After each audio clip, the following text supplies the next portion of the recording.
Differentiability ये हम लोग पढ़ रहे हैं और उससे रिलेटेड यह एक थ्योरम है। इस थ्योरम में क्या स्टेटमेंट दिया गया है इसको एक बार हम लोग देखें, फिर इसका प्रूफ हम लोग करेंगे।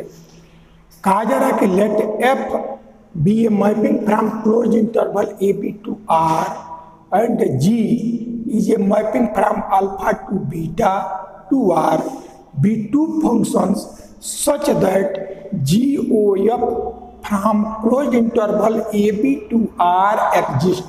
अभी सिर्फ इतने से समझे कि इसकी क्या मीनिंग है। ये हमारा composition mapping of F and G दो फंक्शन का कंपोजिशन मैपिंग को GOF इससे डिनोट कर रहे हैं और ये कहा जा रहा है कि GOF जो है वो एग्जिस्ट कर रहा है, ये दिया गया कि एग्जिस्ट कर रहा है। तो अब आप देखें कि हमने यह एक क्लोज इंटरवल ए बी यानी आर रियल नंबर का सेट है और उसमें एक क्लोज इंटरवल ए बी यानी ए और बी ये दोनों नंबर हैं, बीच के सारे रियल नंबर इसमें हैं और इससे आर पर एक मैपिंग है इसी आर पर। तो जब और इस मैपिंग को दिया गया है एफ, यह मैपिंग एफ है closed interval A B to R और जो जी है वो हमारा अल्फा बीटा है इसी आर का, यह भी हमारा एक सबसेट है, क्लोज सबसेट है। तो ये डोमेन सेट लिया गया है और आर हमारा को डोमेन सेट हो गया। अब कंपोजिशन मैपिंग हमको ये पता है कि कोई एक मैपिंग रहे और उस मैपिंग का जो डोमेन सेट है और फिर उसका जो को डोमेन सेट है। तो ये जो कोड डोमेन सेट है वो अगले का डोमेन रहे तब दूसरे का डोमेन और पहले का कोड डोमेन इस पर जब मैपिंग लेते हैं तब ये दोनों का कंपोजिशन मैपिंग कहलाता है। तो जो आपका जी है उसका डोमेन सेट अल्फा बीटा है, अल्फा बीटा यानी इसी का जैसे आर का एक क्लोज्ड सबसेट है ए बी, वैसे आर का एक और क्लोज सेट है अल्फा बीटा। तो अब इसी का हमने यह अल्फा और बीटा ये ले लिया, ये अल्फा और बीटा, इसी से अब इससे जी मैपिंग है और फिर यह आर, इसका भी ये हमारा कोड डोमेन सेट है। अब आप देखेंगे कि यह एफ का जो डोमेन सेट है और जी का जो कोड डोमेन सेट है इसी को composition mapping of F and G कहेंगे और डिनोट करेंगे GOF से। तो अब आप देखें कि ये फंक्शन यानी ये कंपोजिशन मैपिंग एग्जिस्ट तब करेगा जब इस क्लोज्ड इंटरवल ए बी के जितने भी एफ इमेज है उन सभी एफ इमेज का जी इमेज भी मिले, तब हमारा इस ए बी से और इस आर पर कंपोजिशन मैपिंग होगा। लेकिन जी हमारा अल्फा से बीटा के बीच है, इसका मतलब ये ए बी के बीच के जितने भी एफ एलिमेंट है उनका एफ इमेज जो होगा वो जी का जो डोमेन है उसके अंदर ही होगा। यदि ये अंदर न हो तो फिर उसका जी इमेज नहीं मिलेगा और तभी हमारा कंपोजिशन मैपिंग एग्जिस्ट नहीं करेगा। तो चूंकि क्वेश्चन में दे दिया कि GOF एग्जिस्ट कर रहा है, इसलिए ये GOF तभी एग्जिस्ट कर पाएगा कि क्लोज्ड इंटरवल ए बी के जितने एलिमेंट हैं उनका जी इमेज भी मिले। तो जी जो है वो अल्फा से बीटा के बीच के सारे एलिमेंट का जी इमेज दिया गया है। इसका मतलब क्लोज्ड इंटरवल ए बी में जितने भी एलिमेंट है सबका एफ इमेज ये अल्फा से जो बीटा जो सेट आया है इसके बीच में ही हो। तो अब हमारा जो इसका जो इमेज आएगा वो अल्फा बीटा के अंदर ही आएगा, क्योंकि इसके अंदर रहेगा तो इसी के अंदर का जी इमेज मिल रहा है और जब तक इसके एफ इमेज का हर पॉइंट का जी इमेज नहीं मिलेगा तब तक हमारा composition mapping of GOF exist नहीं करेगा। क्योंकि ये एग्जिस्ट कर रहा है इसलिए इसके एफ इमेज अल्फा बीटा का सबसेट होगा। तो ये पहली बात हम लोगों ने समझा। अब इसके बाद देखिए करना क्या है। कहा जा रहा है कि if F is derivable at C belongs to AB, तो इस ए बी का कोई एक पॉइंट ले लिया गया सी, यह एक पॉइंट लिया गया सी, तो कहा जा रहा है कि सी पर ये जो फंक्शन है वो डेरिवेबल है, ऐसा दिया जा रहा है। अब इस सी का एफ इमेज लेंगे तो आपका एफ सी ये आपका अल्फा बीटा के अंदर आ जाएगा, तो यह एफ सी आया। अब इस एफ सी का जी इमेज लेंगे तब हमारा यह जी ऑफ एफ सी ऐसा होगा। तो अब क्या कहा जा रहा है कि जो एफ है वो इस सी पर डिफरेंशिएबल है और जो जी है वो एफ सी पर डिफरेंशिएबल है।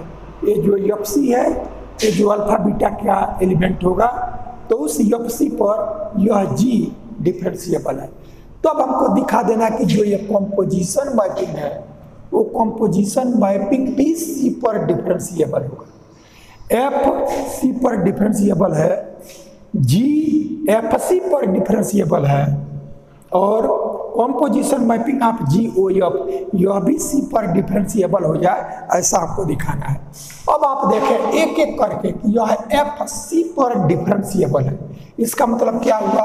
अब इसका जब हम प्रूफ लिखेंगे तो सिंस एफ इज डेरिवेबल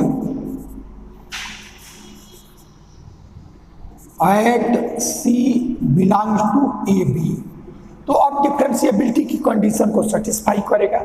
और डिफरेंशिएबल की कंडीशन क्या है कि लिमिट ऑफ एफ हमारा सी पर कंटिन्यूअस है, डिफरेंशिएबल है, तो ऐसे जितने एक्स जो सी को टेंड करेंगे उनका एफ एक्स, इनका एफ एक्स और minus F C upon X minus C और limit X tends to C ये एग्जिस्ट करेगा, यही डिफरेंशिएबिलिटी की कंडीशन है। तो ऐसे जितने एक्स जो सी को टेंड करें उनका एफ एक्स और यह एफ सी और अपान एक्स माइनस सी यह लिमिट एग्जिस्ट करेगा और जो इसकी वैल्यू आएगा उसी को हम डिनोट करते हैं एफ डैश सी से। एफ डैश सी क्या है, ये हमारा इस सी पर जो डिफरेंशिएबिलिटी की वैल्यू होगी उसी को एफ डैश सी इससे डिनोट करेंगे। अब एक वर्क हमको ये करना है कि यह लिमिट एक्स टेंड्स टू सी यह लिखा गया है, इसमें हम क्या करें कि लिमिट को हटा दें और जो यह F X minus F C upon X minus C है इसको हम एफ डैश सी और प्लस एप्सिलॉन 1 ये लिख लें। अब एप्सिलॉन 1 क्या है और यह क्या आ गया है, तो अब हमने ये किया है कि इसके लिमिट को हम हटा रहे हैं और जब लिमिट को हटा रहे हैं तब हमको यह मिला और लिमिट को हटाए तो एक कांस्टेंट हमने एप्सिलॉन 1 ले लिया। लेकिन ये एप्सिलॉन 1 कैसा है कि यदि फिर हम इसका लिमिट लें तो एप्सिलॉन 1 जीरो को टेंड कर जाए, और ऐसा यदि रहेगा तब इसकी वैल्यू में कोई परिवर्तन नहीं रहेगा। क्योंकि यदि हम लिमिट लें फिर से, यदि limit X tends to C और एक्स टेंड्स टू सी पर एप्सिलॉन 1 जीरो हो, ये हम कांस्टेंट ऐसा ले रहे हैं, इसी में लिमिट को हटा रहे हैं और जो पाना है उससे ऐसा पाना है कि फिर लिमिट ले तो हमारा जो ओरिजिनल है वही आ जाए। तो अब यह जो एप्सिलॉन 1 है वो where epsilon 1 tends to zero as X tends to C, हमने ये लिया है कि फिर लिमिट इसका लें एक्स टेंड्स टू सी पर तो ये वैल्यू आ गया और लिमिट एक्स टेंड्स टू सी पर एप्सिलॉन 1 जीरो को टेंड करे ऐसा हम ले रहे हैं। तो जब यह जीरो को टेंड करेगा तो जो ये वैल्यू लिमिट लेने पर यहाँ है वो सेम हमको मिल जाए। तो इस तरह से हमने लिमिट को हटाने के लिए यह वर्क किया। अब यहाँ से यह F X minus F C is equal to X minus C और यहाँ से F dash C plus epsilon 1 ये हमारा इक्वेशन 1 है, ये इक्वेशन 1। तो अभी हम लोगों ने सिर्फ इतना वर्क किया कि जो फंक्शन एफ है वो ये भी के किसी एक पॉइंट सी पर डिफरेंशिएबल है ऐसा दिया जा रहा है। तो यह डी पर सी पर डिफरेंशिएबल होगा तो ऐसे जितने एक्स जो सी को टेंड करेंगे उनका एफ एक्स और minus F C upon X minus सी ये जो लिमिट होगा वो एग्जिस्ट करेगा, क्योंकि एग्जिस्ट न करे तो फिर ये IFC पर डिफरेंशिएबल नहीं होगा, और ये डिफरेंशिएबल है इसलिए ये लिमिट एग्जिस्ट करेगा, और जो वैल्यू आएगा वही हमारा f' कहलाएगा। तो ये हमने लिया। सेकेंड स्टेप पे हमने क्या किया कि limit x tend to c को हमने हटाकर यहाँ एक कांस्टेंट को लिया, और एक कांस्टेंट ऐसा रहा कि फिर जब लिमिट हम लें तो जो है वही रहे। तो ये तब होगा जब हम x टेंड्स टू c पर यह लिमिट लें तो एप्सिलॉन 1 0 को टेंड कर जाए, तो वैसा हमने लिया है, और तब हमारा fx minus fc x minus c और ये वैल्यू हमको मिल गया। अब आपका फिर ये कहा जा रहा है कि जो यह g है वो fc पर डिफरेंशिएबल है, तो फिर ये g भी डिफरेंशिएबिलिटी की कंडीशन को सेटिस्फाई करेगा। तो अगेन g इज डेरिवेबल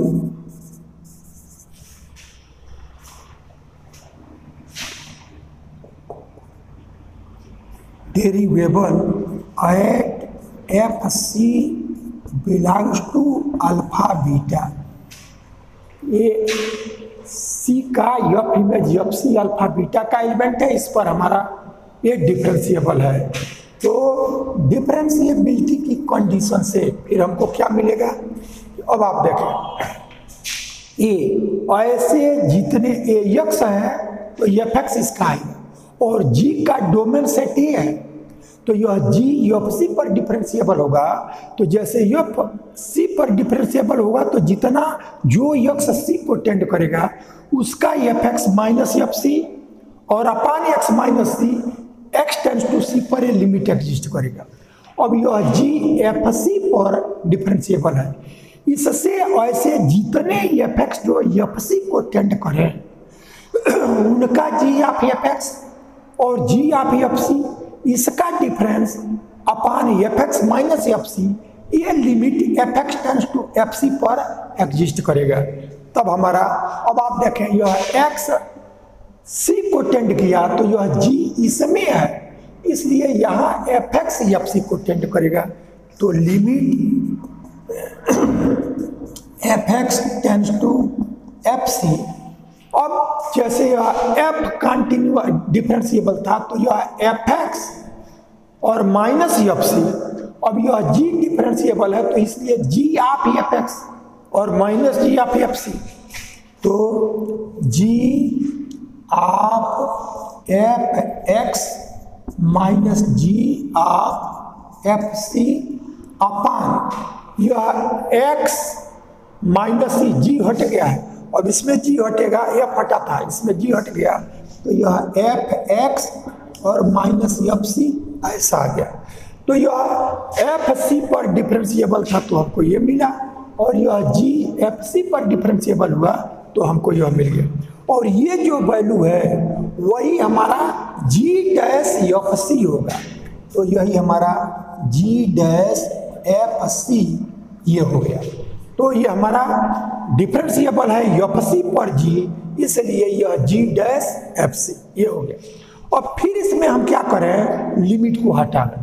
तो जब लिमिट को हटाएंगे तो यह हम fx टेंड्स टू fc ये हम हटा दें, और एक तब इसमें कांस्टेंट अब एप्सिलॉन 1 ले चुके हैं, अब एक एप्सिलॉन 2 ले, तो फिर हम एप्सिलॉन 2 ले तो ये इस तरह से ले कि फिर जब ये चीज हम पावें तो यही आवे एप्सिलॉन समाप्त हो जाए।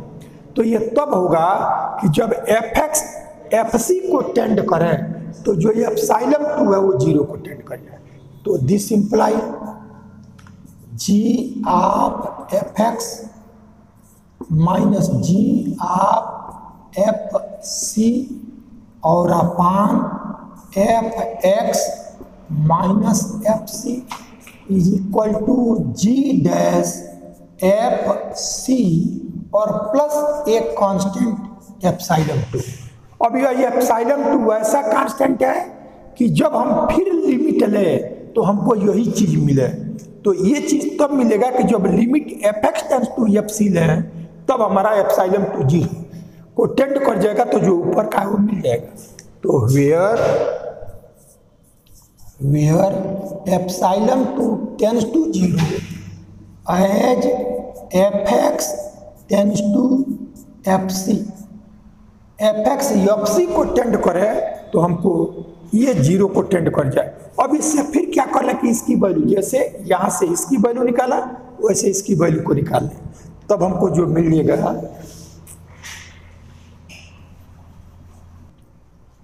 तो अब हमको यहाँ से मिल जाएगा G of F X minus G of F C, और इसको इधर ट्रांसफर करें तो यह F X minus F C और यह जी डैश एफ सी और प्लस एप्सिलॉन 2, इसको हमने इक्वेशन 2 ले लिया, ये इक्वेशन 2 ले लिया। तो अभी सिर्फ 2 वर्क किया, यह एफ सी पर डिफरेंशिएबल हो तो क्या मिलेगा, उसी में लिमिट को हटा दिया और एक कांस्टेंट एप्सिलॉन 1 को ऐड किया, और वो एप्सिलॉन 1 ऐसा लिया कि फिर एक्स टेंड्स टू सी हो तो वह 0 को टेंड कर जाए और जो हमारा डिफिनीशन में था वो सेम मिल जाए। फिर इस सी का एफ में जो एफ सी है इस पर यह जी डिफरेंशिएबल है, तो यह जी एफ सी पर डिफरेंशिएबल हो तो जो देगा उसको हमने लिख लिया, और फिर इसमें भी लिमिट को हटाया और तब एक दूसरा कांस्टेंट एप्सिलॉन 2 ले लिया। फिर ये एप्सिलॉन 2 ऐसा लिया कि फिर जब लिमिट लें तो ये 0 को टेंड कर जाए और जो ये वैल्यू है वही मिले, एप्सिलॉन 2 न रहे। तो इस तरह से ये 2 वर्क किया। अब आप देखें कि जो दिखाना है उसके लिए क्या करना है। अब हमको दिखाना है कि यह जी ओ एफ सी पर डिफरेंशिएबल, तो यह सी पर डिफरेंशिएबल तब होगा जब ये सी पर डिफरेंशिएबल तब होगा ऐसे जितने यक्स जो सी को टेंड करें उनका जीओ एफ, अब हमको ये दिखाना है तो उनका जी O F X minus G O F और यह सी, यह जी एफ सी पर जब डिफरेंशिएबल है तो एक्स सी को टेंड करे तो F X minus F C upon X minus C और एक्स टेंड टू सी, ये लिमिट हमको मिले वो हमारा एफ डैश सी हुआ। अब जब यह जी ओ एफ सी पर डिफरेंशिएबल हो तो ऐसे जितने एक्स जो सी को टेंड करें उनका जी ओ एफ जो कि ये डिफरेंशिएबल हो उनका जी ओ एफ और minus G O F C ये वैल्यू और अपान एक्स माइनस सी, क्योंकि जो मैपिंग डिफरेंशिएबल होना है वो छूट जाए, जो पॉइंट है वो आ जाए, और यह limit X tends to C, ये एक्स टेंड्स टू सी, ये लिमिट यदि एग्जिस्ट कर जाए तब हम कहेंगे कि यह जो जी ओ एफ है वो सी पर डिफरेंशिएबल हो जाएगा। ये डिफरेंशिएबल सी पर हो जाए उसका कंडीशन ये है कि यह G O F X minus G O F C upon X minus C X tends to C, ये लिमिट एग्जिस्ट कर जाएगा तब जो लिमिट की वैल्यू आएगा वही वैल्यू एक्स टेंड्स टू सी पर जी ओ एफ के डिफरेंशिएबिलिटी की वैल्यू होगी। तो अब यह एग्जिस्ट करेगा ऐसा हमको दिखाना है। तब हमारे पास जो है देखिए यह जी ऑफ एफ एक्स है, इसी को जी ओ एफ एक्स डिनोट करते हैं, और यह जी ऑफ एफ सी है तो इसी को जी ओ एफ सी से डिनोट करते हैं। तो ये चीज़ तो आपको मिल रही है जी ओ एफ और minus G O F x, तो इसी को हम लिख सकते हैं यह G O F X minus G O F सी। अब आप देखें इसमें आपको x माइनस सी लाना पड़ेगा। जब x माइनस सी रहता तब तो उसको यहाँ डिवाइड कर देते तो ये वैल्यू हमको आ जाता, और तब लिमिट ले लेते x टेंड्स टू सी। तो अब हम देखेंगे कि इसकी value F X minus F C है और हमको चाहिए यहाँ x माइनस सी है। तब जो पहला इक्वेशन है देखें F X minus F C, ये x माइनस सी और एफ डैश सी प्लस, अब इसमें x माइनस सी आ गया तो from one F X minus F C की यह वैल्यू x माइनस सी के टर्म में लिख दे, तब ये वैल्यू x माइनस सी और यहाँ से एफ डैश सी और प्लस एप्सिलॉन 1, ये वैल्यू हमारा आया F X minus F C का। और इसको क्यों इस फार्मूला रहे हैं, क्योंकि हमको सी पर जीओएफ डिफरेंशिएबिलिटी दिखाना है, इसलिए यह एक्स माइनस सी डिनोमिनेटर में चाहिए। तो यहाँ से एक्स माइनस सी प्रोडक्ट में रहेगा, तब ट्रांसपोज करेंगे तो ये डिनोमिनेटर में आएगा। तब ये वैल्यू, तो इसीलिए F X minus F C की वैल्यू देख रहे हैं कि एक्स माइनस सी के टर्म में है क्या, तो यहाँ हम देख रहे हैं कि जो पहला इक्वेशन है वो एक्स माइनस सी के टर्म में ही F X minus F C की वैल्यू है, तो उसको हमने लिख दिया। और यहाँ जो आपका वैल्यू है वो जी डैश और यह एफ सी और प्लस एप्सिलॉन 2 ऐसा हमको मिल गया। अब ये प्रोडक्ट है, यह प्रोडक्ट है और ये तीनों प्रोडक्ट में है, इसलिए प्रोडक्ट से इसको ट्रांसपोज किया जा सकता है। तब हमको मिला जी O F X minus G O F C और अपान एक्स माइनस सी, और तब यहाँ से जो वैल्यू आया वो एफ डैश यह सी प्लस एप्सिलॉन 1, और फिर यहाँ से जो आया वो जी डैश एफ सी और प्लस एप्सिलॉन 2 ऐसा आ गया हमारा। तो अब देखें जी डैश, ये वैल्यू को लाना, इसलिए इसको हमने यहाँ रखा है कि इतना ही हम लाने के लिए सब वर्क कर रहे हैं। अब हमको क्या करना है कि लिमिट एक्स टेंड्स टू सी पर हम इसकी जो लिमिट हो ये एग्जिस्ट करे, ये हमको दिखाना है। तो हम क्या करते हैं कि लिमिट लें, limit X tends to C G O F X minus G O F C upon X minus C, और यहाँ से ये limit X tends to C और यह एफ डैश सी और प्लस एप्सिलॉन 1, और यहाँ से ये इंटू है into G dash F C और प्लस एप्सिलॉन 2 ऐसा है। अब हम क्या करेंगे कि हम लिए हुए हैं कि जो x टेंड्स टू सी पर एप्सिलॉन 1 जीरो को टेंड कर गया है, ये पीछे किया जा चुका है। तो अब आप देख लें ये जो लिमिट आवे, यह लिमिट यदि वो एग्जिस्ट करे, और जब एग्जिस्ट करेगा तो ये हमारा डिफरेंशिएबल हो जाएगा सी पर, और जो इसकी वैल्यू आएगा उसकी डिफरेंशिएबिलिटी की वही वैल्यू आएगा। तो हमको ये दिखाना है कि यह लिमिट एग्जिस्ट करे तो वही जी ओ एफ डैश होगा सी पर, ये सी पर, और इसकी वैल्यू इतना दिखा देना है कि यह जी डैश एफ सी और इंटू एफ डैश सी, यानी एप्सिलॉन 2 और एप्सिलॉन 1 ये दोनों हमारे नहीं रहने चाहिए। तब आप देखें कि एप्सिलॉन 1 जीरो को टेंड कर रहा है, जब एक्स सी को टेंड कर रहा है, देखिए ये एक्स सी को टेंड किया है, एक्स सी को टेंड किया तो एप्सिलॉन 1 जीरो को टेंड किया, तो यह एक्स सी को टेंड करेगा तो एप्सिलॉन 1 तो जीरो को टेंड कर जाएगा, लेकिन एक्स टेंड्स टू सी पर एप्सिलॉन 2 जीरो को नहीं टेंड किया है। ये हमारा कब टेंड किया है, ये हमारा टेंड किया है कि जब एफ एक्स एफ सी को टेंड किया है तब हमारा एप्सिलॉन 2 जीरो को टेंड किया है। तब हम यहाँ एक बात को और दिखाएंगे, यानी यही वैल्यू हमको मिल जाएगा यहाँ से, यह एफ डैश सी।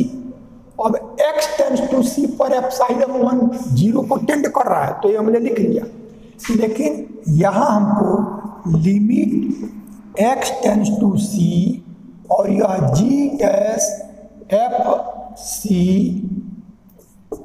G dash F C plus epsilon 2 हमारा दो के प्रोडक्ट का लिमिट है, तो पहले का भी लिमिट और दूसरे का लिमिट, तो ये लिमिट तो एक्स टेंड्स टू सी पर एप्सिलॉन 1 जीरो को टेंड कर जाएगा क्योंकि ये लिया गया है, लेकिन हमारा एक्स टेंड्स टू सी पर एप्सिलॉन 2 जीरो को टेंड नहीं किया है, वो हमारा F X tends to F C होगा, तब हमारा एप्सिलॉन 2 जीरो को टेंड करेगा। तो आगे हम लिखेंगे ये वैल्यू क्यों एप्सिलॉन 1 जीरो को टेंड कर गया, तो आगे लिख लेंगे रीजन कि since X tends to C this imply ये epsilon 1 tends to zero, X C को टेंड कर रहा है, इसलिए एप्सिलॉन 0 को टेंड कर गया। तो जब ये 0 को टेंड कर गया तब हमको ये वैल्यू मिली। अब इसमें चूंकि ये एफ डैश सी है, यहाँ हमारा एक्स नहीं है, तो इसलिए केवल एफ डैश सी आ जाएगा। यदि x होता तो x की जगह हम c लिख लेते, तो x नहीं है। अब इसका इस पे इफेक्ट होगा कि जब x टेंड्स टू c होगा तो एप्सिलॉन 0 को टेंड कर गया, तब सिर्फ ये बचा। अब x टेंड्स टू c पर एप्सिलॉन 0 टेंड नहीं कर रहा है, वो fx टेंड्स टू fc पर एप्सिलॉन 0 को टेंड कर रहा है। अब हम ये दिखाएंगे कि यदि x c को टेंड करे, अब हम ये दिखाएंगे कि x c को टेंड करेगा तो fx fc को टेंड करेगा। ये हमको दिखाना है। और क्यों दिखाना है? क्योंकि इसके लिए तो limit x tends to c हमको लेना अनिवार्य है, क्योंकि उसी पर ये डिफरेंशिएबिलिटी चेक करना है। लेकिन ये एप्सिलॉन 2 इस रिजल्ट में नहीं है, तो ये 0 को टेंड करे। तो एप्सिलॉन 2 को लिया गया, ये 0 तब टेंड कर रहा है जब fx fc को टेंड कर रहा है, और हम लिमिट लिए हैं एक्स सी को टेंड कर रहा है। तब हम दिखाएंगे कि यदि एक्स सी को टेंड करेगा तो एफ एक्स भी एफ सी को टेंड करेगा। ये वर्क हम आगे दिखाने जा रहे हैं, और जब वो दिखा लेंगे तब हमारा एफ एक्स एफ सी को टेंड कर जाए, यदि एक्स सी को टेंड करे तो तब हमको ये एप्सिलॉन 2 भी ये 0 को टेंड कर जाएगा। अब आप देखें कि ये क्वेश्चन में दिया गया है कि यफ जो है वो सी पर डिफरेंशिएबल है। अब हम जो दिखाने जा रहे हैं वो ये दिखाने जा रहे हैं कि एक्स सी को टेंड करेगा तो एफ एक्स भी एफ सी को टेंड करेगा। तो इसको दिखाने के लिए क्वेश्चन में दिया गया है कि एक्स एफ जो है वो सी पर डिफरेंशिएबल है। तो हम लोग पीछे थ्योरम कर चुके हैं कि जो भी फंक्शन किसी पॉइंट पे डिफरेंशिएबल है वो उस पर कंटिन्यूअस भी होगा। इसका कन्वर्स ये ट्रू हो, ये आवश्यक नहीं है कि जो कंटिन्यूअस है तो डिफरेंशिएबल हो, ये जरूरी नहीं, लेकिन डिफरेंशिएबल है तो डेफिनेटली वो कंटिन्यूअस होगा। तो यह एफ जो है वो सी पर डिफरेंशिएबल है, इसलिए यह सी पर कंटिन्यूअस भी होगा। तो सिंस एफ इज डिफरेंशिएबल